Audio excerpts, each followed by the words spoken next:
जय श्री गणेश। नमस्कार, मैं आचार्य संजय द्विवेदी। मेरे समस्त प्रबुद्ध दर्शकों का मेरे चैनल पर हार्दिक स्वागत है।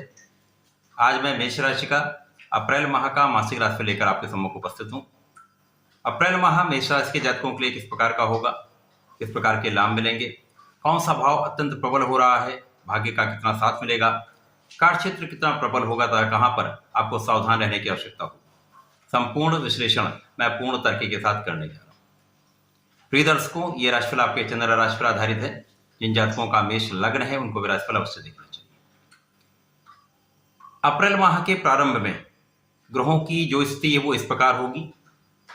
मेष राशि के लिए लग्न में ही राहु होंगे, बुध का गोचर होगा तथा यहाँ पर प्रारंभिक समय में शुक्र का भी गोचर चल रहा होगा।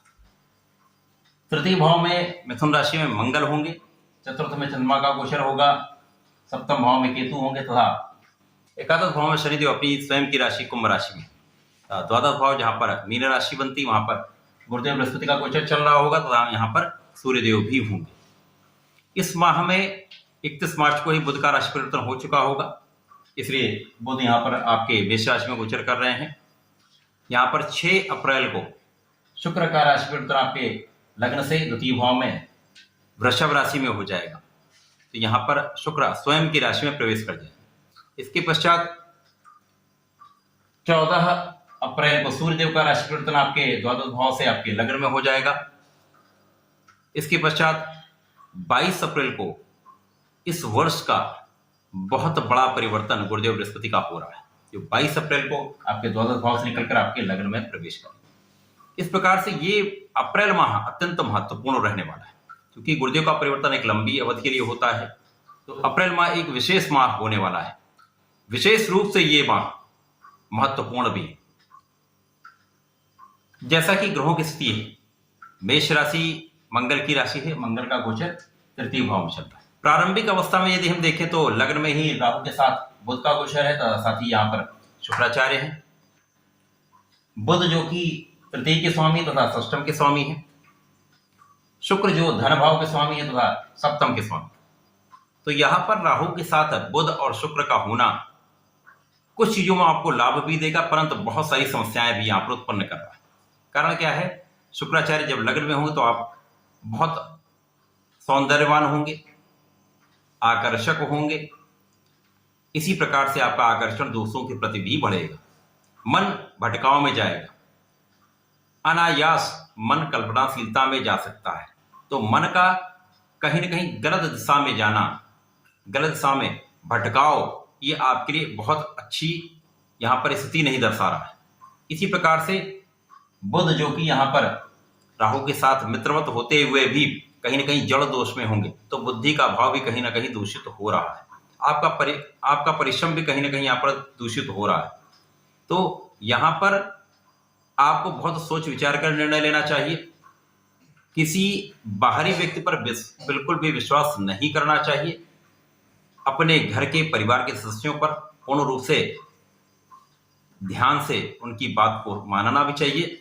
उनकी सलाह लेकर ही कोई कार्य करना चाहिए। किसी भी निर्णय पर पहुंचने से पहले बहुत विचार करके तब आप निर्णय लें। मन को भटकने से बचाना होगा, अपने चरित्र पर नियंत्रण रखना होगा। यहाँ कहीं न कहीं आपका तनाव भी बढ़ेगा, यहाँ आपका स्वास्थ्य में भी कुछ ना कुछ समस्याएं आ सकती हैं।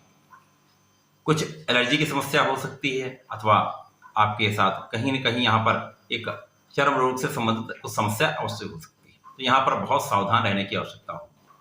परंतु यहाँ पर लग्न के स्वामी जो मंगल हैं, जो तृतीय भाव में गोचर कर रहे हैं, यहाँ पर बुध के साथ इनका परिवर्तन राजयोग भी बन रहा है, जो कहीं न कहीं आपके लग्न को प्रबलता दे रहा है। तो बहुत सारी समस्याओं के होने के बाद भी आपकी लग्न को बल मिलेगा। आपकी ऊर्जा का स्तर सही रहने वाला है, ऊर्जावान आप रहने वाले हैं। यहाँ पर मंगल और बुध का जो परिवर्तन है वो कहीं न कहीं आपकी ऊर्जा में वृद्धि कर रहा है, आपका परिश्रम बढ़ा रहा है, साथ ही साथ आपके मन को भी नियंत्रित कर रहा है। अब यहाँ पर जो शुक्राचार्य है वो धन भाव के भी स्वामी है, सप्तम के स्वामी भी हैं, वो लग्न में है। तो आपका सौंदर्य तो बढ़ रहा है, जीवन साथी के साथ संबंध भी अच्छे रहने वाले हैं, परंतु यदा कदा किसी अन्य के कारण यहाँ पर आपके संबंधों में समस्या अवश्य आ सकती है। यहाँ पर आपको सावधान रहना होगा, किसी अन्य पर बिल्कुल भी विश्वास करने की आवश्यकता नहीं है। किसी भी डिसीजन पर पहुंचने से पहले 4 बार आप सोच लें, तब कोई डिसीजन आप लें। कोई भी निर्णय लें उससे पहले अपने घर के बड़ों से सलाह अवश्य कर लें। इसके पश्चात यदि देखें तो मंगल तृतीय भाव में है। निश्चित रूप से पराक्रम का जो स्वामी है, जो पराक्रम के कारक हैं, मंगल पराक्रम के भाव में होंगे तो निश्चित रूप से आपका परिश्रम बढ़ेगा, भाई बहनों का सहयोग मिलेगा। साथ ही साथ यहाँ पर दृष्टि का प्रभाव जो है वो आपके षष्ठम पर होगा, भाग्य पर होगा तथा आपके दशम भाव पर होगा। तो यहाँ पर मंगल कहीं ना कहीं आपके शत्रुओं से आपकी रक्षा करेंगे। आपको यहाँ ऋण देने से बचना है। यदि आप ऋण नहीं देते हैं तो बहुत कुछ धन आपके उपयोग में आ जाएगा। इसके पश्चात मंगल का प्रभाव आपके भाग्य में वृद्धि करने वाला है। मंगल का यहाँ पर होना कहीं ना कहीं आपके भाग्य में वृद्धि अवश्य करेगा। यद्यपि भाग्य के स्वामी द्वादश भाव में है, उतना अच्छा प्रभाव नहीं दे रहे हैं, परंतु मंगल की स्थिति यहाँ पर कुछ लाभ अवश्य कराएगी। मंगल का प्रभाव अपनी उच्च राशि पर है, जिसके कारण कार्य क्षेत्र में कहीं ना कहीं आपको लाभ अवश्य मिलने वाला है। कार्य क्षेत्र में आपको सफलता अवश्य मिलेगी। राहु यहाँ पर लग्न में बैठकर आपके पंचम को भी प्रभावित कर रहा है, आपके सप्तम को भी प्रभावित कर रहा है, आपके नवम को भी प्रभावित कर रहा है। तो जब मंगल का प्रभाव भाग्य पर होगा, तो जब लग्नेश का प्रभाव भाग्य पर होगा तो निश्चित रूप से कहीं ना कहीं भाग्य में आपको लाभ अवश्य मिलेगा। यद्यपि यहाँ राहु कुछ अवरोध अवश्य करेगा। संतान का पक्ष कहीं ना कहीं कुछ निर्बल हो सकता है। प्रेम संबंधों के लिए समय बिल्कुल अच्छा नहीं, भटकाव ही होगा। इसी प्रकार से शिक्षा में कुछ अवरोध के साथ यहाँ पर आपकी वृद्धि अवश्य होगी। शिक्षा में कोई बहुत बड़ा यहाँ पर हानि नहीं दिख रही। तो शिक्षा में अवरोध आ सकता है, शिक्षा में मन कम लग सकता है। तो अपने आत्मबल को आप बढ़ाएं। आत्मबल को बढ़ाएंगे तो निश्चित रूप से ये समय आपके लिए अच्छा रहने वाला है। उसके पश्चात शनिदेव का प्रभाव आपके धन भाव पर है। तो धन का भाव आपको लाभ देगा, आपके आय में वृद्धि हो जाएगी, आपके धन के भाव में वृद्धि हो जाएगी, धन की प्रबलता मिलेगी। परंतु यहाँ आपको अपव्यय से भी बचना होगा, क्योंकि यहाँ पर भोग विलास बढ़ सकता है, अनायास आपका धन व्यय हो सकता है, इसकी संभावना भी है। तो यहाँ पर अपने धन पर, अपने मन पर नियंत्रण अवश्य रखना चाहिए। शनि का प्रभाव निश्चित रूप से आपके पंचम को प्रभावित कर रहा है, आपके पंचम को बलवान कर रहा है। तो संतान का पक्ष शनिदेव की कृपा से राहु के नकारात्मक प्रभाव के बाद भी आपके लिए लाभदायक होगा। संतान की प्राप्ति का योग बनेगा, संतान से सुख भी मिलेगा। इसी प्रकार से जैसा मैंने कहा कि शिक्षा में कोई बड़ी कठिनाई नहीं आने वाली, शिक्षा आपकी अच्छी होने वाली, शिक्षा से भी आपको लाभ मिलेगा। शिक्षा से संबंधित कार्य में है तो ये समय आपको लाभ दिलाने वाला निश्चित रूप से है। शनि का प्रभाव यहां पर कहीं ना कहीं आपके शत्रुओं से भी बचा रहा है और आपके आयु की भी रक्षा कर रहा है। इतना तनाव होने के बाद भी यदि आप यहाँ पर हैं तो निश्चित रूप से इसके पीछे शनिदेव का बहुत बड़ा हाथ है। शनिदेव पूर्ण रूप से आपके स्वास्थ्य की भी रक्षा कर रहे हैं, आपके आयु की भी रक्षा कर रहे हैं। गुरु जो कि भाग्य के स्वामी है, द्वादश के भी स्वामी है, तो यहाँ पर आपका व्यय तो बढ़ ही रहा है। जितनी आय हो रही है व्यय भी उतना ही हो रहा है, तो ये समस्या है।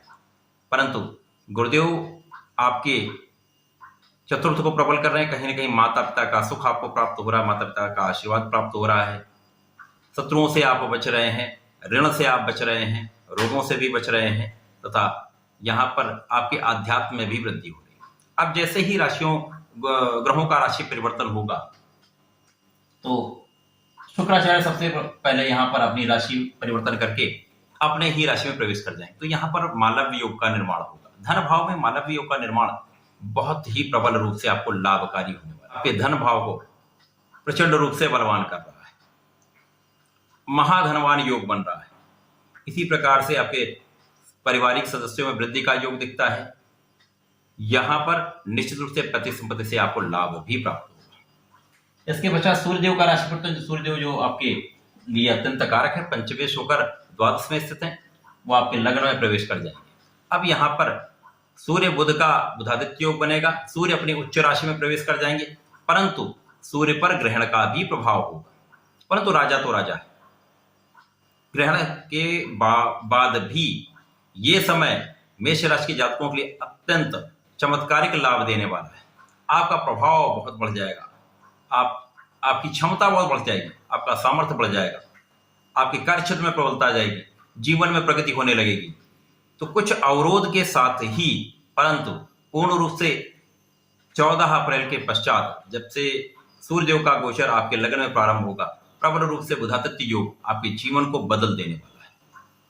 संपूर्ण रूप से यहाँ पर सरकारी तंत्र का, राजतंत्र का, नौकरी में पूर्ण सफलता का, व्यापार में पूर्ण सफलता का, 100% सफलता का योग बन रहा है। आप यहाँ पर बहुत सफल भी रहने वाले, बहुत प्रबल रूप से धन का भी अर्जन करने वाले, तथा आपके स्वास्थ्य की समस्याएं भी कम से कम होने वाली। यहाँ पर पूर्ण रूप से उच्चाधिकारियों को सहयोग भी प्राप्त होगा। आप बहुत प्रभावशाली हो जाएगा, आपका प्रभाव बहुत बढ़ जाएगा, आपका धन का भाव बहुत प्रबल हो जाएगा। कार्यक्षेत्र प्रबल होने से धन का लाभ, कार्यक्षेत्र में लाभ तथा जीवन में प्रगति अवश्य हो। इसके पश्चात बहुत बड़ा परिवर्तन इस माह में मेष राशि के लिए चमत्कारिक लाभ देने वाला है, जो कि गुरुदेव बृहस्पति का परिवर्तन है। यद्यपि गुरुदेव बृहस्पति जब भी परिवर्तन, यहाँ पर गुरुदेव का परिवर्तन तो होगा, परंतु गुरुदेव उस समय अस्त अवस्था में होंगे। इससे कोई बहुत बड़ा नकारात्मक प्रभाव नहीं पड़ने वाला है। गुरुदेव 22 अप्रैल को आपके लग्न में प्रवेश कर जाएंगे। अब ये बहुत महत्वपूर्ण है, आपकी लग्न बहुत विस्तृत हो जाएगी, बहुत प्रभावशाली हो जाएगी, बहुत बलवान आपकी लग्न होने वाली है, क्योंकि गुरुदेव आपके भाग्य के स्वामी।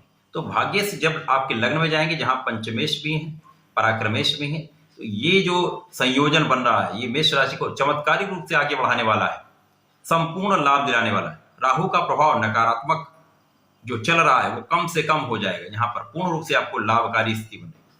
आपका पंचम भी प्रबल होगा, संतान का सुख भी प्राप्त होगा, संतान से सुख भी प्राप्त होगा, विद्या शिक्षा का भाव अत्यंत प्रबल हो जाएगा। प्रतियोगिता परीक्षा में आप सफलता प्राप्ति करेंगे। नौकरी का प्रयास करें तो नौकरी मिलेगी। 100% यहाँ सरकारी नौकरी का पूर्ण योग बन रहा है। प्रशासनिक सेवाओं की तैयारी कर रहे हैं तो यहाँ पर आप सफल होंगे। किसी प्रकार के प्रतियोगिता परीक्षा में तैयारी कर रहे हैं तो यहाँ पर पूर्ण रूप से सफल होने का योग बन रहा है। भाग्य बहुत प्रबल हो जाएगा, भाग्य का पूर्ण साथ मिलने लगेगा, कार्यक्षेत्र अत्यंत प्रबल हो जाएगा। जीवन साथी के साथ जो समस्या चल रही थी उसमें भी सामंजस्य बढ़ जाएगा, आपसी प्रेम बढ़ जाएगा, साझेदारी में लाभ बढ़ जाएगा, साझेदारी में प्रगति हो जाएगी। तो पूर्ण रूप से अप्रैल माह जैसे जैसे राशियों के परिवर्तन होते जाएंगे, ग्रहों का राशि परिवर्तन होता जाएगा, मेष राशि के लिए चमत्कारिक लाभ मिलना प्रारंभ हो जाएगा। अप्रैल माह से ही मेष राशि के जीवन में बहुत बड़े परिवर्तन होने वाले। अप्रैल माह अत्यंत विशेष रहने वाला है, बहुत विशिष्ट रहने वाला है। मेष राशि के जातकों को नियमित रूप से संकट मोचन की शरण में रहना चाहिए, हनुमान चालीसा का नित्य पाठ करना चाहिए तथा प्रत्येक मंगल और शनिवार को यदि बजरंग बाण का कम से कम 3 बार पाठ कर लेते हैं तो जीवन में अत्यंत प्रगति भी होगी, बहुत लाभ भी। तो ऐसा करें, इसका लाभ लें। धन्यवाद, नमस्कार।